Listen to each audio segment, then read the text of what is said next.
Last week we were discussing Redburn by Herman Melville, and it's a formidable book because of the plot, because of the movements from one episode to the other as Redburn matures. And last week I think I tried to show you how Redburn's development is longitudinal. He has to study everything a human being studies who enters the world. He must learn language. He must learn the social customs of the people around him. He must learn lines of authority. He must learn language. He must learn to get along with the people in his society. There are some humorous episodes in Redburn when the Irish mother insists on reading the Bible amidst a storm, and the sailors who don't like her sanctimonious air or who are unwilling to follow her grab the Bible and throw it into the ocean. And it's a shocking episode on the one hand, but what Redburn is showing us, what Melville is showing us, of course, is the insular, secular, and faithful life of sailors at sea in the 19th century, where the weather seems to control them, and they can't blame the storm on a Jonah being on deck who will upset them or upset the crew. Tonight we're going to do three main things. We're going to talk a little bit about Redburn and certain philosophical passages just to see what Melville is thinking about as he writes this book. Because when I read Melville, I enjoy reading him for the story. I'm very impressed with the stories, the way he organizes them, and the way episodes convolute into other episodes. But I'm more interested in those chapters which give you an insight into life. In Moby Dick, chapters like the Try-Works, and the Lifeline, and the Heidelberg Tun, and the Squeeze, these become chapters that essentially admit you to the essence of thought and Melville's philosophy. Well, in Redburn, we have a few passages I'd like to look at. First of all, one is work. We all like to go to work in the mornings, at least if we like our jobs. You can't wait till you get to the office, or you wait until you get to school, or you can't wait until you get to the situation that you enjoy, the challenges that you expect, the profits you hope to earn. In Redburn, on chapter 24, you have Redburn's excitement when he realizes he can do something very well. And if we're really interested or we're really hoping that people do things well, and we want to share with them their excitement and their enthusiasm, we want them to feel the way Redburn does in this particular episode. Here's what he says.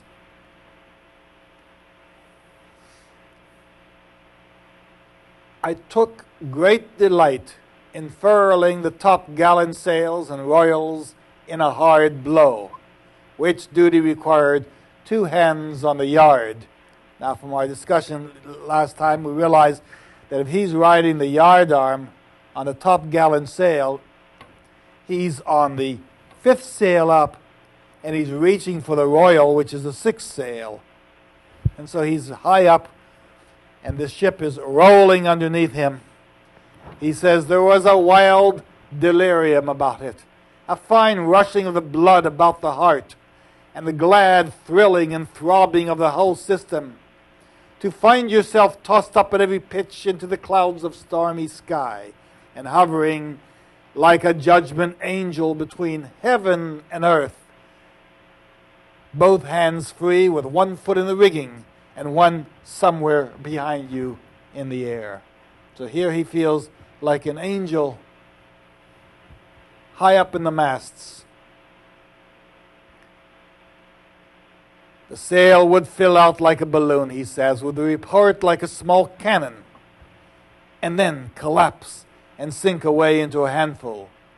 and the feeling of mastering the rebellious canvas and tying it down like a slave to the spar and binding it over and over with a gasket had a touch of pride and power in it, such as young King Richard must have felt when he trampled down the insurgents of Wat Tyler.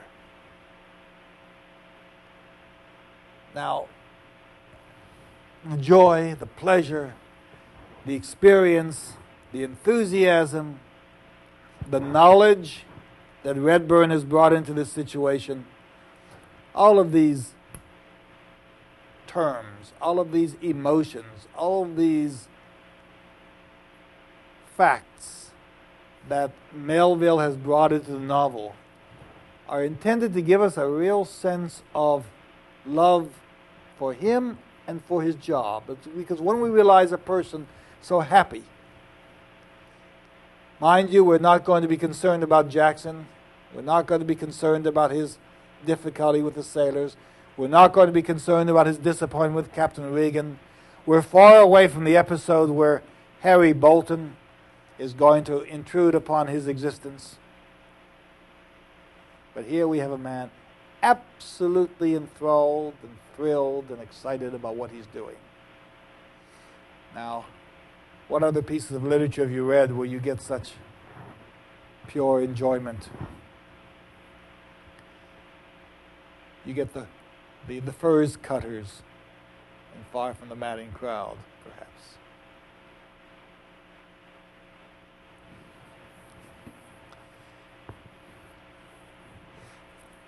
A few pages before that, in page 107,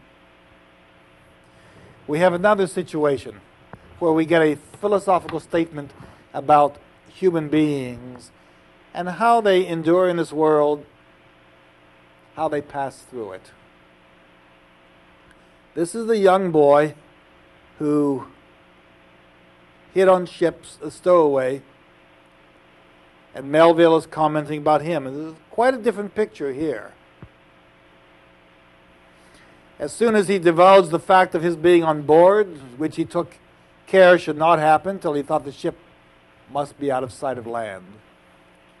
The captain had caught him aft, and after giving him a thorough shaking and threatening to toss him overboard as a tidbit for the shark, or as a tidbit for John Shark, he told the mate to send him forward among the sailors and let him live there. The sailors received him with open arms, but before caressing him much, they gave him a thorough washing in the lee scuppers when he turned out to be quite a handsome lad, though thin and pale with the hardships he had suffered. So they take a liking to him. However, by good nursing and plenty to eat, he soon improved and grew fat, and before many days was as fine a looking little fellow as you might pick out of Queen Victoria's nursery. So now we have a fellow who has stowed away. He's been received by the sailors. They don't expect him to work. He is a kind of a mascot. But what is his place in the universe? Whenever you see an individual in Melville's works, ultimately you're going to look for his place in the universe. The sailors took the warmest interest in him. One made a little hat with a long ribbon, another a little jacket, a third a comical little pair of man-of-war's trousers, so that in the end he looked like a juvenile boatswain's mate. Then the cook furnished him with a little tin pot and pan, and the steward made him a present of a pewter teaspoon, and a steerage passenger gave him a jackknife. Now, why didn't they do any of this for Redburn? Because he was a sailor, and this is a stowaway. There's different treatment for different people in this world, and we accept graciously what we're given. And thus provided, says Melville, he used to sit at meal times half a way up on the forecastle ladder, making a great racket with his pot and pan, and merry as a cricket. Now, we begin to get a little bit more serious. He was an uncommonly fine, cheerful, clever, arch little fellow, only 6 years old, and it was 1,000 pities that he should be abandoned as he was. May have been left on the dock by some parent who couldn't take care of him. And now we realize that this young boy at 6 years old doesn't even have a future ahead of him the way Moll Flanders thought she had, being assigned to a home. Who can say, says Melville, whether he is fated to be a convict in New South Wales or a member of Parliament for Liverpool? What does the future hold? When we got to that port, by the way, a purse was made up for him. The captain, officers, and the mysterious cabin passenger contributing their best wishes, and the sailors and poor steerage passengers something like $15 in cash and tobacco. But I had almost forgot to add that the daughter of the dockmaster gave him a fine lace pocket handkerchief and a card case to remember her by. Very valuable, but somewhat inappropriate presents. What does he need with a lace handkerchief? And what does he need with a card to remind him who she was? I must here mention, as some relief to the impression which Jackson's character must have made upon the reader, that in several ways he had first befriended this boy, but the boy always shrunk from him, till at last, stung by his conduct, Jackson spoke to him no more, and seemed to hate him, harmless as he was, along with all the rest of the world. But the question is, will he be a convict or a member of Parliament? This young boy who at 6 is treated as a mascot, given a few dollars to go on his way, but without parents, without guidance, without age and without maturity, he can be treated frivolously and then even hated by someone like Jackson, as Jackson hates all of mankind. And so the passage, which seems fairly trivial, only a half a page, becomes a question of ontology. What is our being? Who is he going to be in the future, and what is he now? And how do we make sure that what our being is ultimately is the hope we have for ourselves or the disappointment we have for ourselves?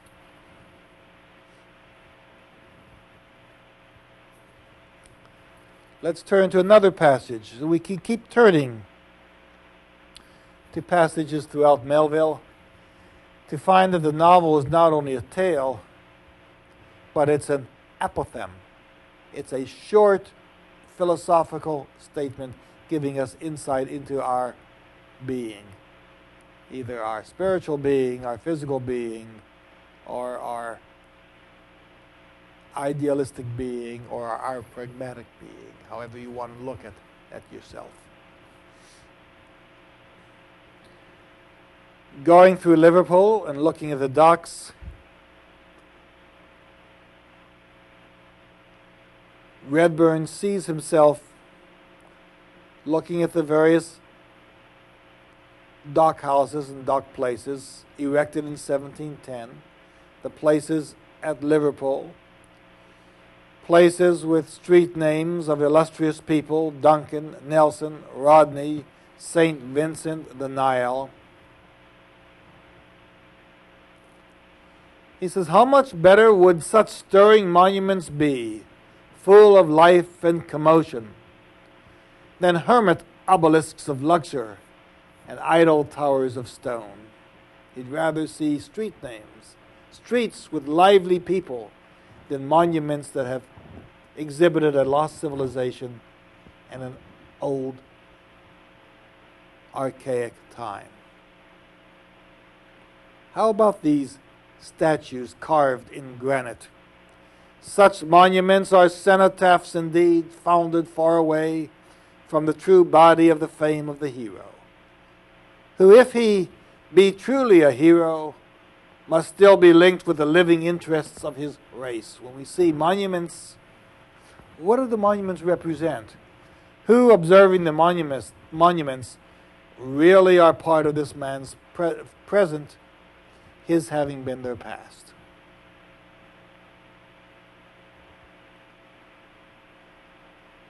These are but tombstones that commemorate his death, but celebrate not his life. It is well enough that over the inglorious and thrice miserable grave of Davis some vast marble column should be reared, recording the fact of his having lived and died. For such records are indispensable to preserve his shrunken memory among men. That memory must soon crumble away with the marble and mix with the stagnant oblivion of the mob being the whole race of people indifferent to these single heroic actions.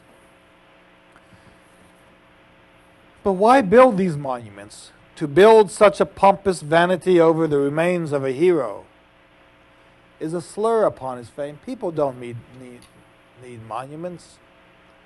They need memories. And they need the families of these memories to accord them respect.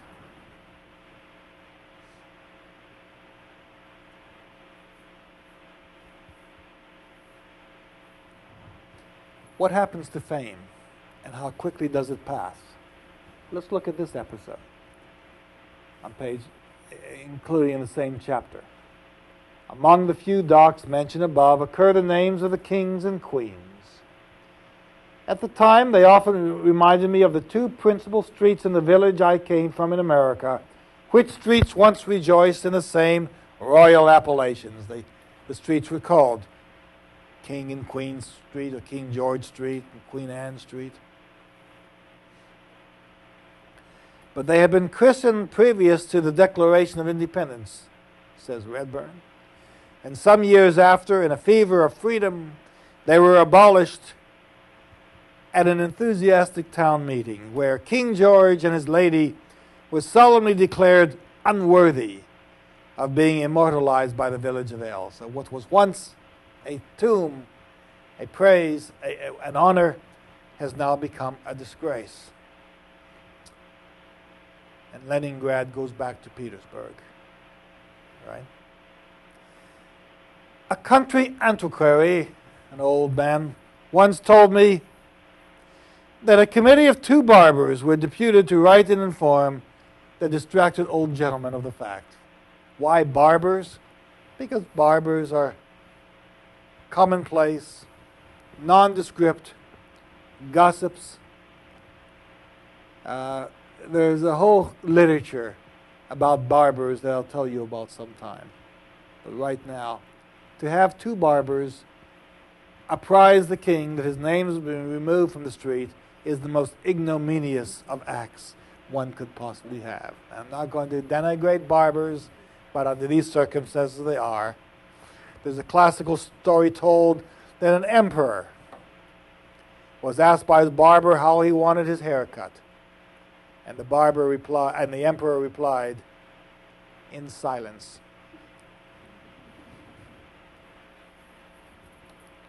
Let's look at 2 more of these, and then we'll have to move on.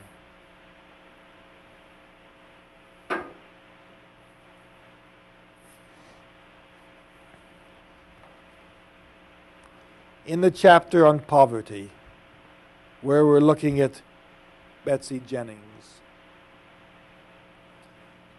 And we discover, of course, that these are going to die.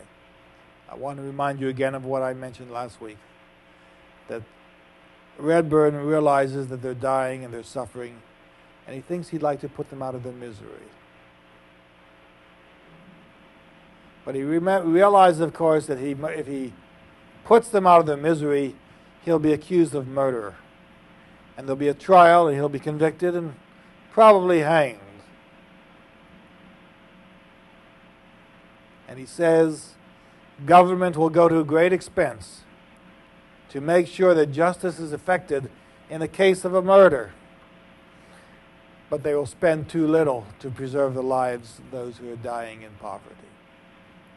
The statement For I well knew that the law, which would let them perish of themselves without giving them 1 cup of water, would spend £1,000, if necessary, in convicting him who should so much as offer to relieve them from their miserable existence.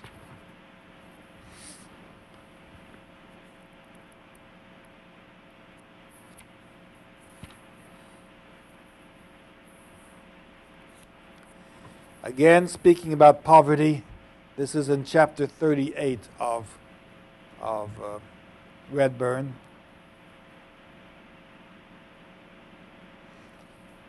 Redburn speaks about the suffering that meets the eyes of the sailors as they come off ship. Every variety of want and suffering here met the eye, and every vice showed here its victims. Nor were the marvelous and almost incredible shifts and stratagems of the professional beggars wanting to finish this picture of all that is dishonorable to civilization and humanity. Old women, rather mummies, not old women, mummies, drying up with slow starving and age,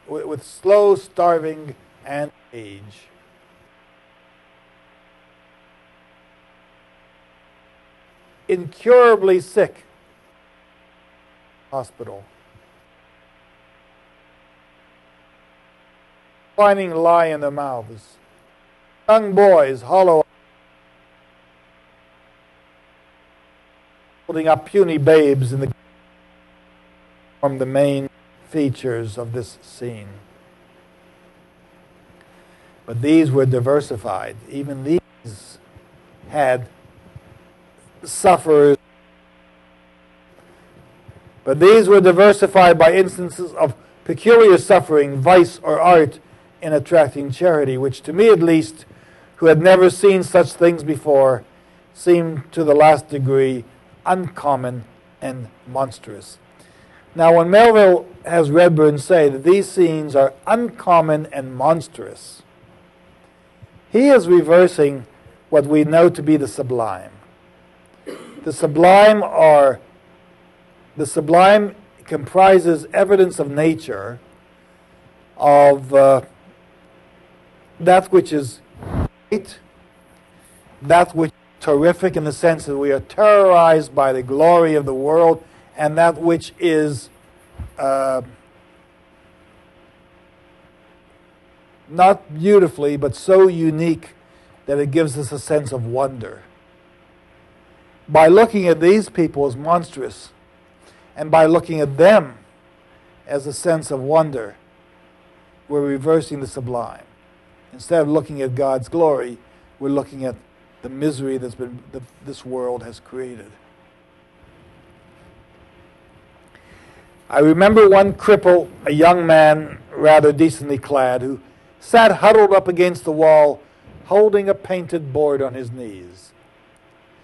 It was a picture intending to represent the man himself caught in the machinery of some factory and whirled about among spindles and cogs with his limbs mangled and bloody. Now, we're in the Industrial Revolution, the 19th century, the factory towns in London and America. And here is someone who has been crippled in the machinery. And Melville, through Redburn, is talking about this man's misery. No insurance to cover him, no pay, no means of support. This person said nothing but sat silently exhibiting his board. Next to him, leaning upright against the wall, was a tall, pallid man with a white bandage around his brow and his face cadaverous as a corpse. He too said nothing, but with one finger silently pointed down to the square of flagging at his feet. He bore this inscription in chalk: "I have had no food for 3 days. My wife and children are dying." Further on lay a man with one sleeve of his ragged coat removed, showing an unsightly sore, and above it a label with some writing. He's now become so inured to this pain, so helpless at seeing this misery that he doesn't even want to read the sign anymore. Now, I don't know, when we're driving along the streets of Houston, stop at a stoplight, occasionally you'll see people with signs in their hands. We'd like to reach out and give them $1, but we've heard a lot. We've heard, number one, that these people may not be suffering. Maybe they're just hired down the street and brought up, and whatever they collect will go to the people who place them on the corners with a few dollars that they'll get for their food that night or for their lodging. We're very cynical in our society.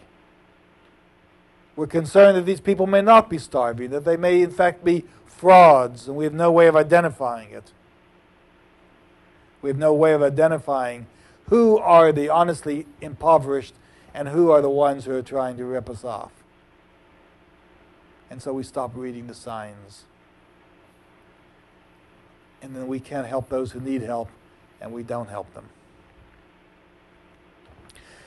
But as you pass along these horrible records, in an hour's time, destined to be obliterated by the feet of thousands and thousands of wayfarers, you are not left unassailed by the clamorous petitions of the more urgent applicants for charity. They beset you on every hand, catching you by the coat, hanging on, following you along. For heaven's sake, and for God's sake, and for Christ's sake, beseeching of you for but 1 halfpenny. If you so much as glanced your eye on one of them, even for an instant, it was perceived like lightning, and the person never left your side until you turned into another street or satisfied his demands. Thus, at least, it was with the sailors. Now, what really happened? I cannot say that the seamen did much to relieve the destitution which 3 times every day was presented to their view. Why 3 times every day? They'd leave the ship for breakfast, lunch, and supper, right?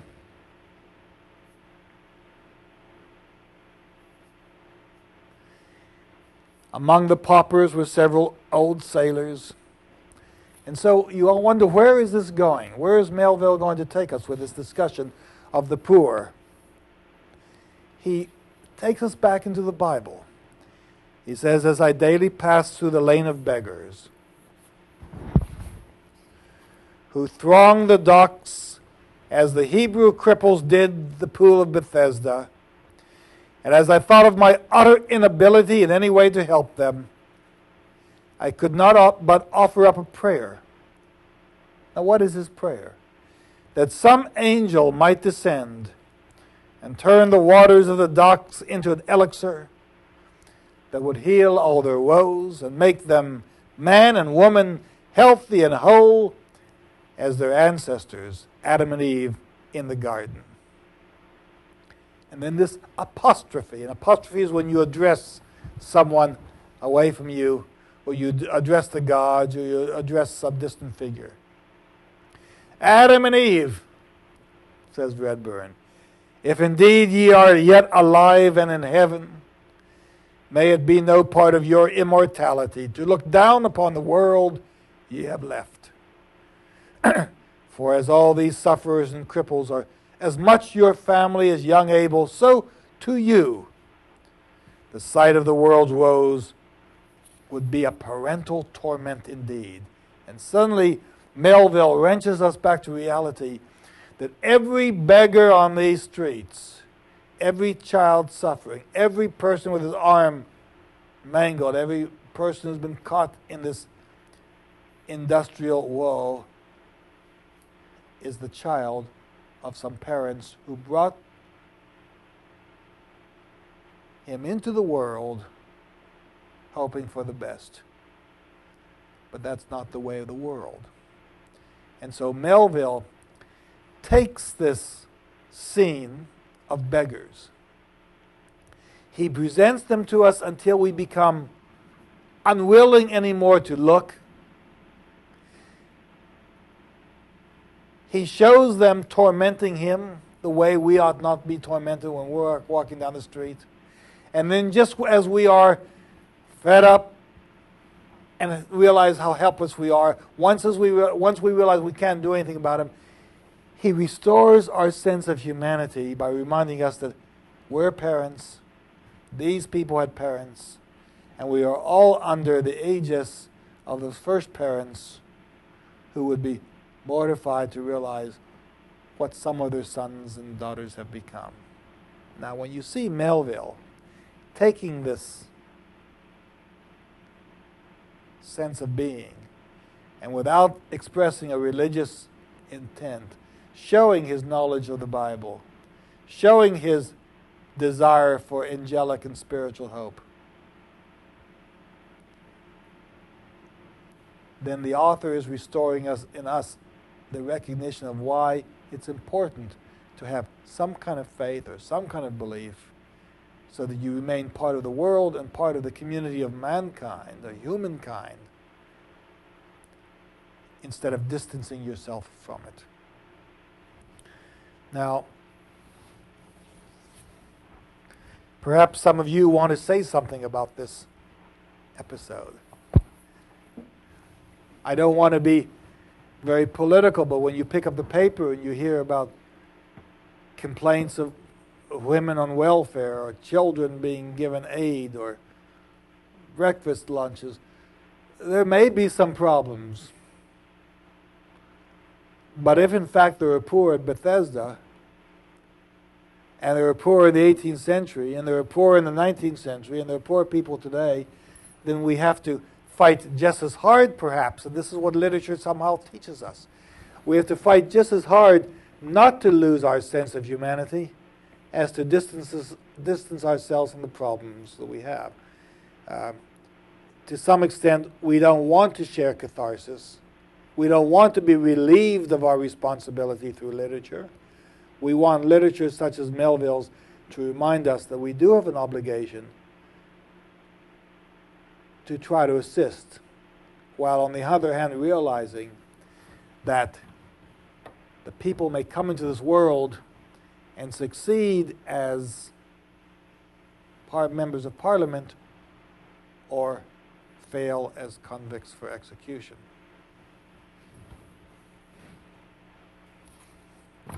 So when we begin looking at Melville's Redburn, you study it, analyze it, some of you will want to turn it into a research paper. You'll find that these in fact, a very good research paper would be Melville's ontology, how he studies being. Another one might be Melville's use of the Bible. For those of you who are familiar with biblical writing, you may in fact find that to be a rather intriguing story. After this, Melville wrote White Jacket and then Moby Dick, probably America's greatest novel, historically. And I hope you have a chance to read that when we get into, when you take other courses in American literature or other courses in the novel. What I'd like to do now is move from these scenes of misery and woe to scenes of either greater misery and woe. The first novel we're going to deal with in the 20th century, and that is Franz Kafka's The Castle.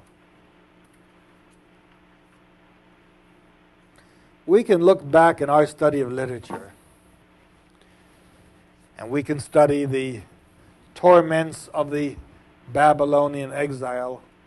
We can study the encroachment of the Roman Empire. We can study the development of the Byzantine Empire and the fall of the Ottoman Empire. We can move into the Spanish Inquisition in the 15th century, and we can look at the horrible wars and the destruction of mankind in the Napoleonic Wars. But I doubt that we'll find a century in the history of the world as bloody and as inhumane as the century that we're passing through. A lot of important things A lot of scientific invention has happened in the 20th century. But I think we'll be very happy to leave it. We've seen 70 years of bloodletting and absolute, not anarchy, but absolute despotism with the Soviet Union, trying to demonstrate the perfect world, the utopian world, by exercising and putting into political execution the theories of Karl Marx established in the Communist Manifesto in 1848, 1 year before Melville wrote Redburn. But that experiment has failed miserably. No one, I think, in the right mind would ever hope for the Soviet Union octopus to ever establish itself again the way it was established these years. We've been through 2 world wars in the 20th century. World War I introduced poisonous gas into the trenches, and World War II introduced poisonous gas into the nostrils and the ears and the mouths of women and children whose only fault was that they were alive. Now, I don't think we will miss the 20th century. I think we'll be very happy to see it pass, and it's only 6 years to go, right? In 1905, 5 years. Some of you may feel differently about it, but not Kafka. Kafka predicted it.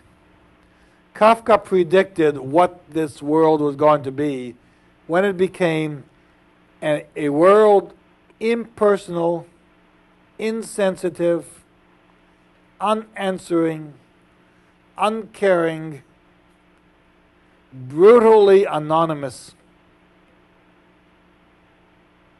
And one of the reasons why Kafka is so very, very popular in the 20th century is because perhaps more than any other writer, he offers an exposition of what this century had become and why the events that took place were able to take place with such total indifference in the world community and with such shocking regularity.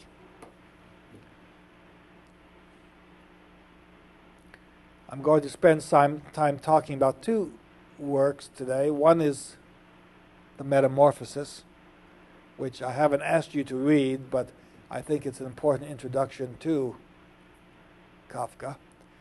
And then move on into the discussion of the castle, which we'll discuss this week, and then we'll move on to discuss again next week. And you may want to start thinking yourself about the points you'd like to make when we get into the castle. If you'll look on the sheets, I'm going to review certain pieces of history that may not be familiar to you and that we ought to look at.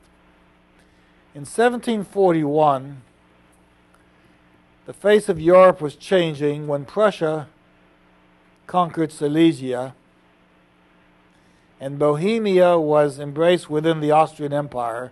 This is where Prague and Czechoslovakia is today.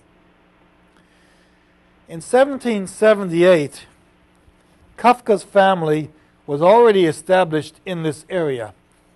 In fact, Kafka's family is traced to the early part the later part of the 18th century, around 1787, where his family was already living in the city of Osek. They were from a long line of proletariat Bohemian Jews who did not have citizenship and did not have rights until the Austrian Revolution in 1848.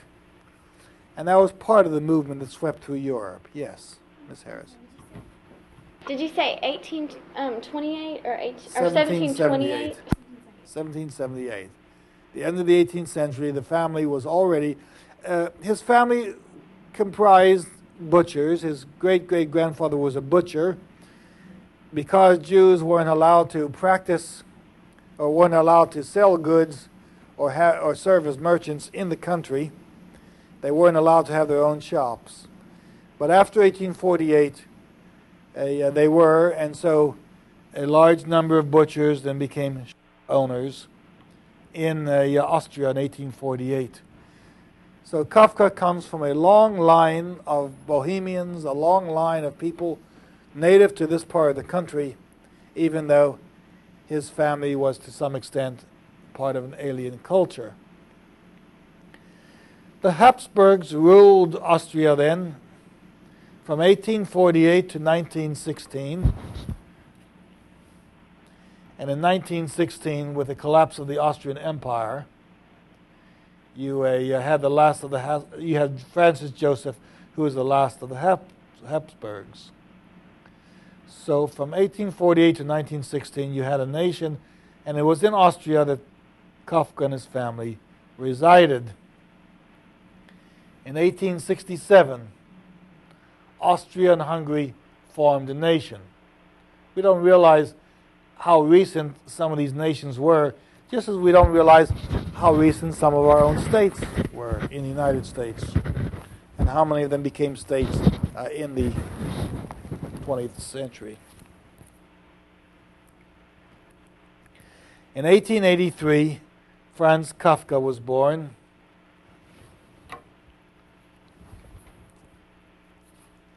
Let me just check one piece of information here. He was born in 1883, 8 years before Melville's death. So Melville was still alive when he was born. And he was born in Prague, Czechoslovakia. He had two brothers who died in infancy. One was born in 1885, one in 1887. And three sisters, Ellie, born in 1889, Valley in 1890, and Otla in 1892. All three of his sisters were to die in Nazi concentration camps when the Nazis rounded up the Jews and exterminated them in Czechoslovakia. Just one sidelight about that that's fairly important. When the Nazis destroyed the Jewish communities of Prague, Czechoslovakia, they collected all these scrolls, all the Torahs from the synagogues, and they were going to show them after the war as symbols of a group of people who are no longer in existence. Thousands of these Torahs were collected when the war ended and sent to England, where they were repaired. Many had been damaged. And then they weren't sold. They weren't sold anywhere in the world. They were given, however, to people who would pay for the repairs and house them in a meaningful way. And some years ago, the University of Houston raised funds through the program on campus. The faculty helped raise funds. And one of those Torahs, one of those scrolls was purchased and is now in our rare book room, our special collections room on the 8th floor of the library, with a sign indicating this Torah, this scroll, came from Czechoslovakia and is used for religious services on campus when the Hillel Foundation wants to use it. But for the most part, we are the repository of this 20th century heritage. Now, his sisters were born in 1889, 1890, 92. They died between 41 and 45. So they would have been in their 50s when they were grounded up and sent to their death. A few other facts. 1898, the war between Spain and the United States fought over Cuba. In 1900, the Boxer Rebellion in China. What are some of the events and some of the important things that happened during Kafka's lifetime. In 1909, the first automobile production by an assembly line ran off at Detroit, Michigan. 2 years after that, Kafka himself, and I'm sorry to be juxtaposing these facts. I don't want you to get confused. Kafka was never in America, so far as I know. But I'm just trying to give us some sense of what was happening in the industrial world. In 1911, he took a business trip to Friedland in western Bohemia, where he saw a castle on a mountain. And it's very likely that that castle is one of the castles, or he had that castle in mind when he wrote this novel.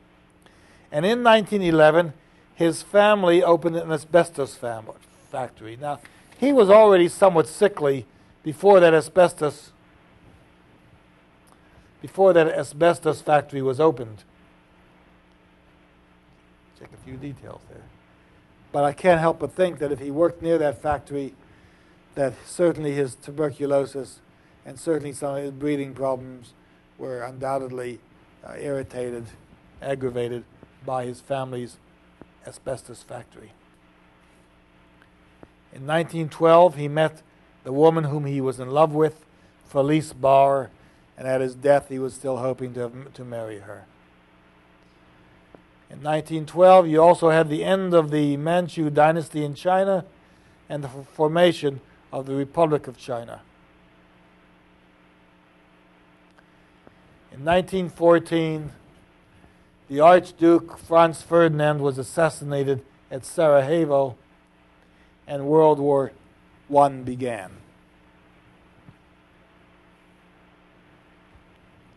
World War I ran from 1914 to 1918.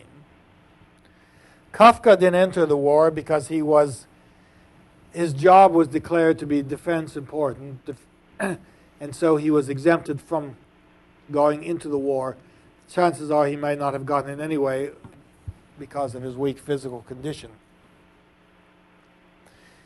And in 1914, when the war began, he was writing The Trial, one of his most famous works. In 1915, while the war was being fought, he produced The Metamorphosis, the story we're going to talk about in a few moments. In 1917, his illness developed, and in 1918, Russia withdrew from the World War I. All right.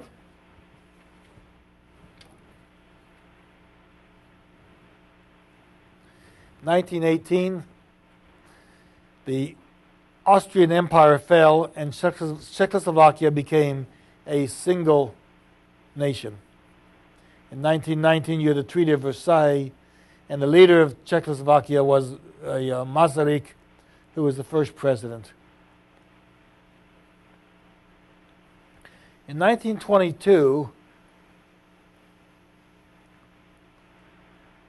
Kafka retired from his work in the year in which the English approved a homeland in Palestine for the Jews under the Balfour Declaration. The Balfour Declaration was a doctrine in 1917 which resulted from oppression of Jews in France and in England. And so Kafka became really very interested in his Jewish background and began to study it more closely. In 1923, and this is where the ironic events occur, he was never to see this happen, but in 1923, Hitler formed the National Socialist Party.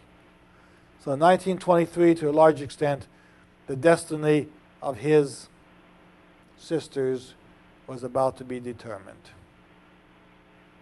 In 1924, Kafka died of tuberculosis, June 3rd, 1924. The same year in which Stalin became leader of the Soviet Union after the death of Lenin.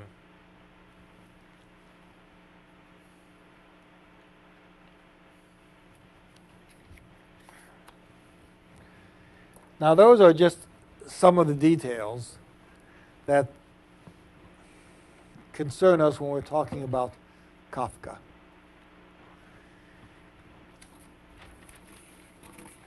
What I'd like to do now is look at one story, the Metamorphosis. And that's the story that has so caught the imagination of people, because what the Metamorphosis does, in essence, is to give us a sense of a person fully alienated and ultimately condemned by his society, a society which ultimately learns to despise him, and then, when he's dying, rejects him. Because the Metamorphosis, to some extent, suggests what can happen when a person is alienated from society in the 20th century. So let's talk about that in just a few, for the next few moments.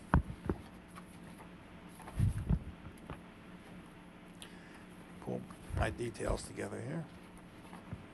Okay.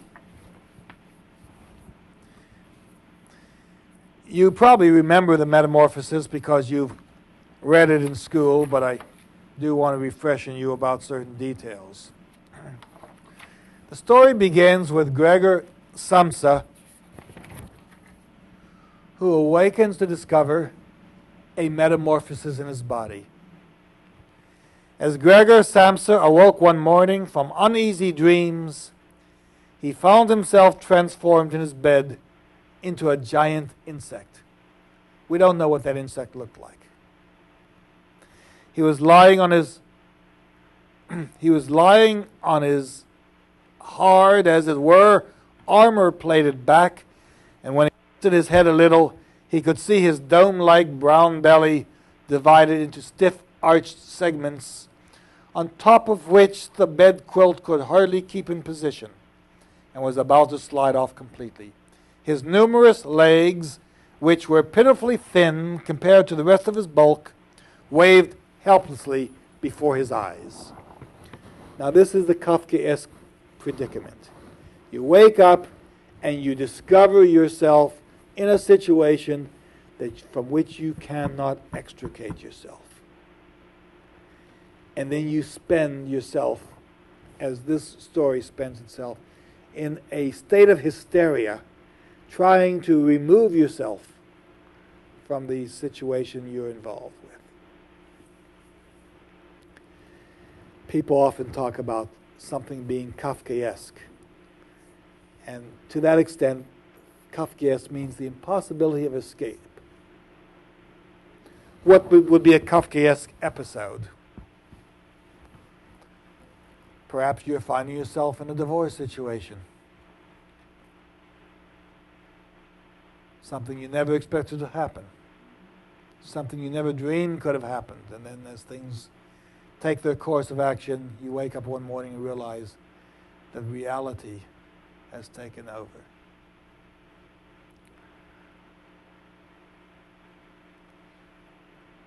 Or a set of events unfold so ludicrous and so unimaginable that they suggest how absolutely chaotic this world is.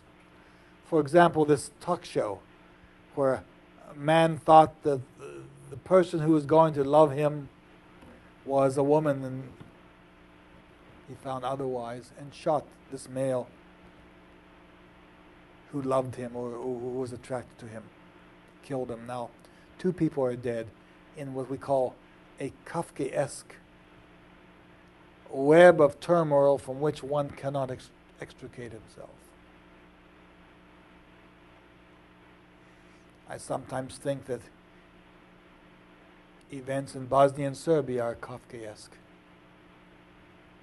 because people cannot escape what's happening there, and no one knows how to solve the problem, and the problem maybe ends unable to be solved. It may be insolvable. Well, the Metamorphosis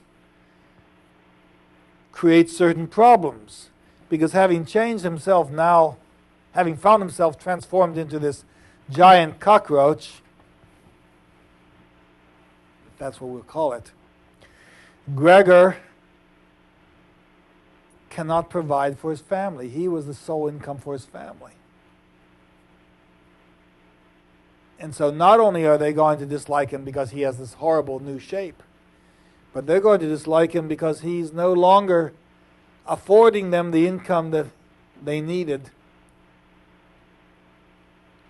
And the reality becomes whole when his boss sends an assistant to his home, wondering why he hasn't shown up for work that day. Oh God, he thought, what an exhausting job I've picked on, traveling about day in and day out, and now he can't go to work. Gregor looks at the alarm clock ticking on his chest. Heavenly Father, he thought, it was 6:30, and the hands were quietly moving on. It was even past the half hour. It was getting on to 6:45, and he wasn't going to work. He wanted to get up. He heard his father calling, Gregor, Gregor, what's the matter with you? But he couldn't get up. He couldn't even find a way to remove the quilt from his body. He could get help. He could get the help of his father and his servant girl to lift him out of the bed, to move him off his convex back. But they weren't there.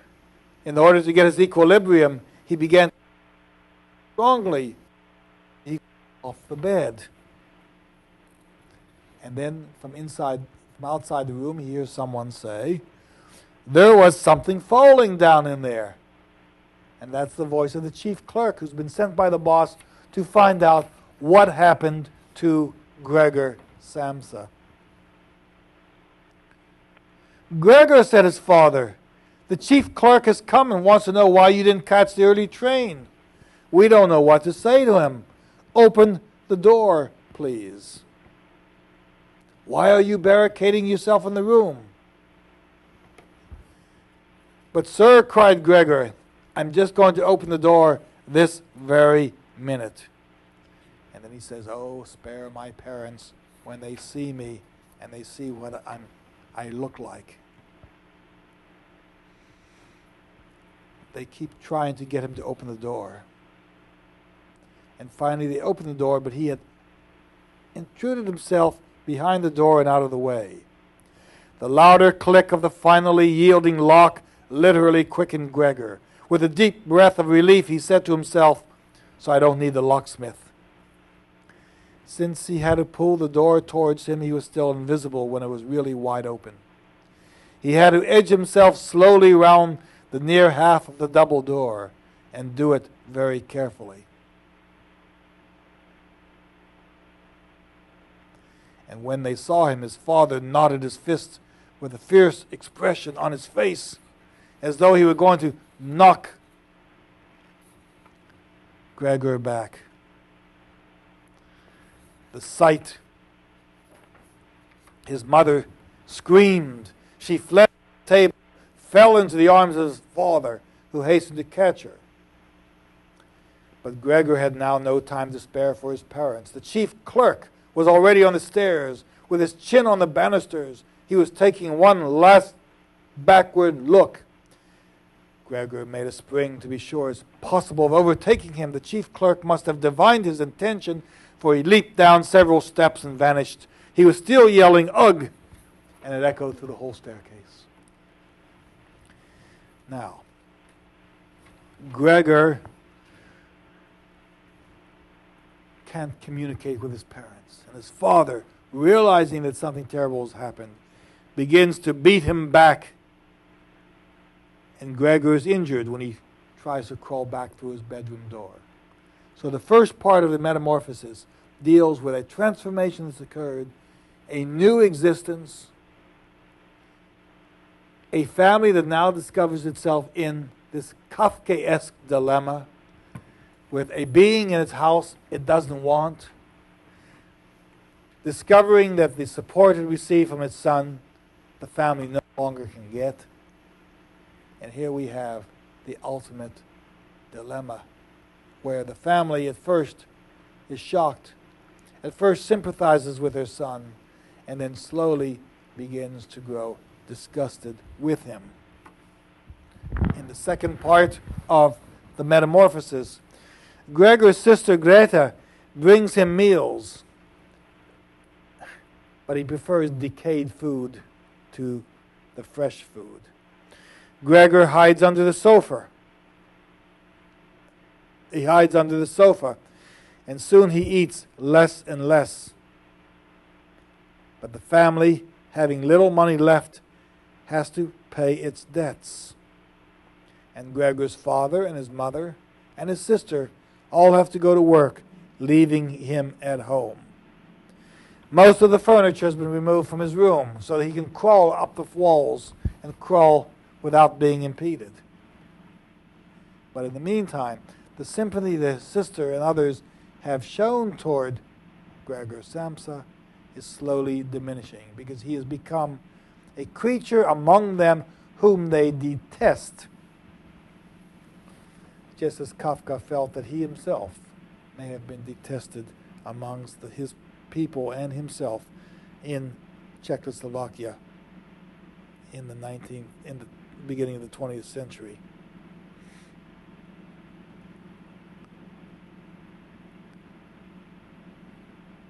Mrs. Samsa faints, and Mr. Samsa, trying to push Gregor back into his room, throws an apple at him, and the apple hits him in the back, and in the cut that's created from this action, Gregor begins to fester. And so he becomes even more of an anathema than he was in the room by himself. Gregor is injured by the apple that remains stuck to his back. His family begins to neglect him. But they decide finally to rent out a room to lodgers so that they can make some money. As long as Gregor is hidden behind his room and behind his door, no one will know what's happened. But one night, Greta begins to play the violin for the lodgers. Mr. Samsa thinks it would be nice to have some entertainment, to make them feel at home. Gregor is so taken with this music that he slowly starts crawling out of his room to applaud his sister and to hear the music. And when the lodgers see this grotesque insect, they realize that this house must be infected, and they flee. And the Samsa family now realizes not only can they not use Gregor in order to make money for them, to bring in their living, but now he is preventing them from doing it themselves, and so he becomes even more hated. They drive him back into the room. They agree that the situation is impossible. The family takes a trip to discuss the future. What are they going to do? They all have jobs. They all have potential. And Gregor is going to keep them from having it. They plot leaving his apartment, leaving him there by himself, finding a new place, letting him starve to death.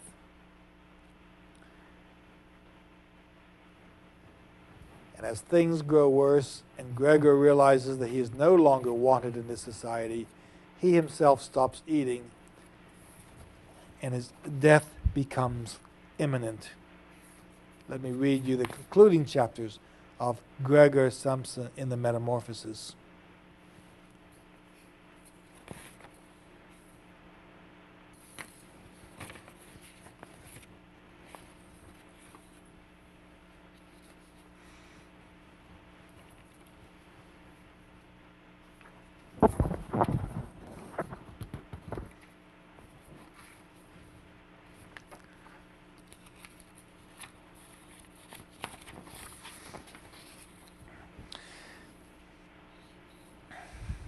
They all three left the apartment together, which was more than they had done for months, and went by tram into the open country outside the town. The tram, in which they were the only passengers, was filled with warm sunshine. Leaning comfortably back, they canvassed their prospects for the future, and it appeared on closer inspection that these were not all bad, for the jobs they had got, which so far they had not really discussed with each other, were all three admirable, and likely to lead to better things later on.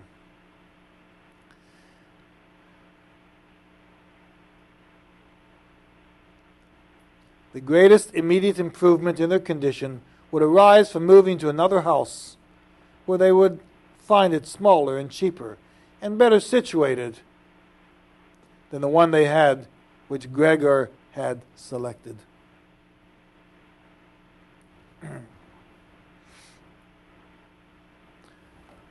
Prior to this trip, I just reversed events, I'm sorry for doing that, but prior to this event, they had gone into Gregor's bedroom,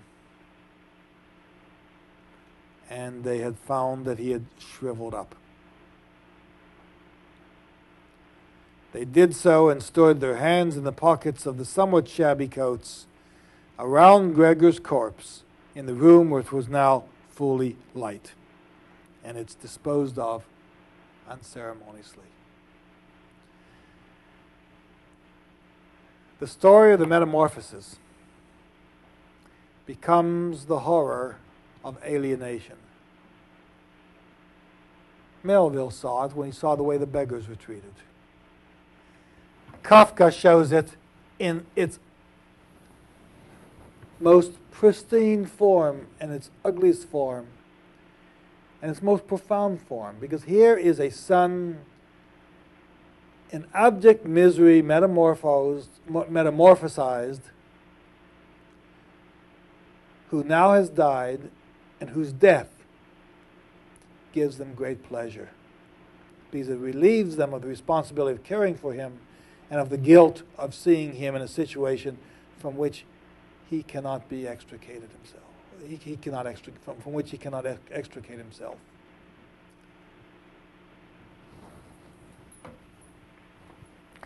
It's almost Kafka is saying, we have in our midst,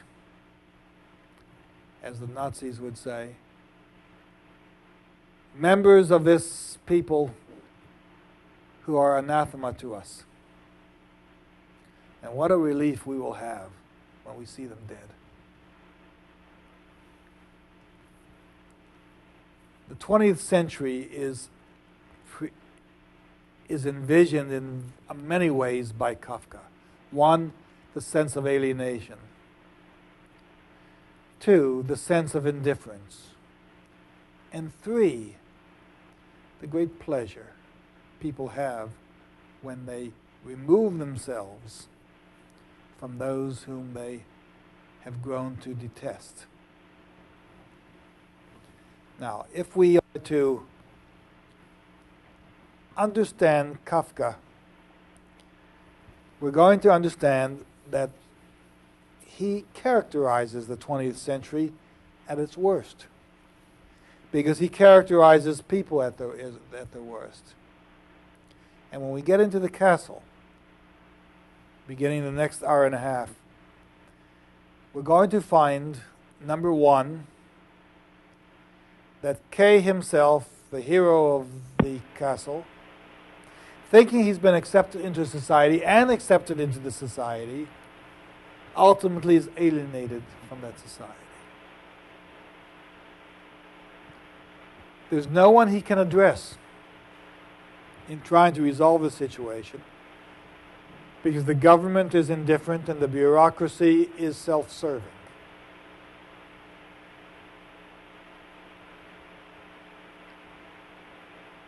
And worst of all, there's no hope. Worst of all, he hasn't found, either in Frida, in Barnabas, in the assistants, even in Burgle, who sits with him and tells him how to get out of the situation at a time when he was so tired he can't even listen to the advice. We'll find in The Castle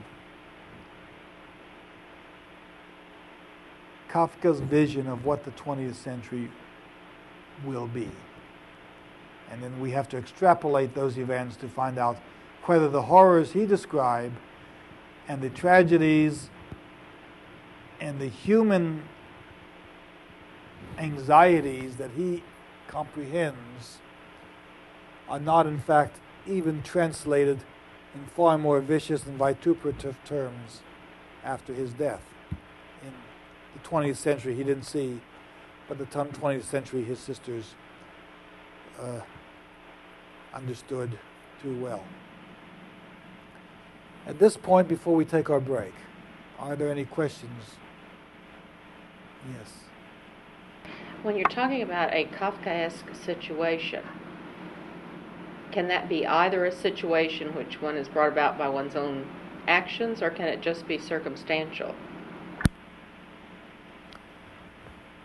That's a good point.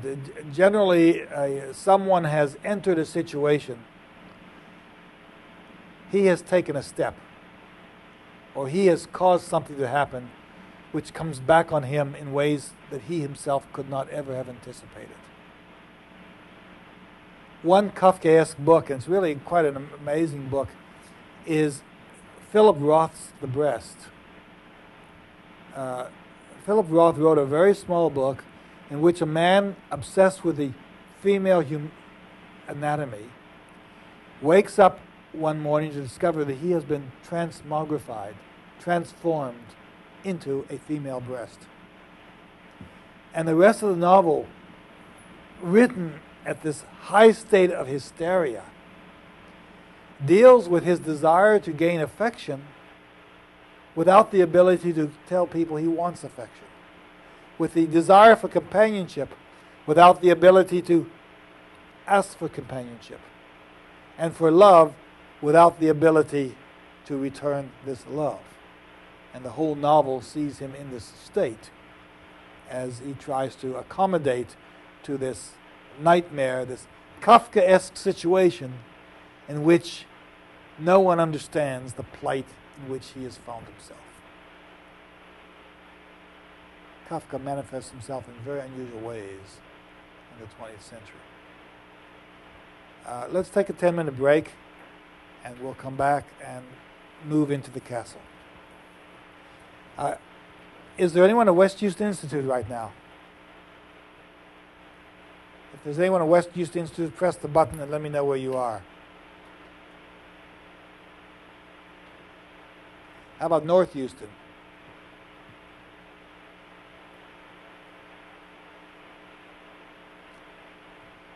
Okay, well, I suppose we'll hear from you. You may have taken your break a few moments early.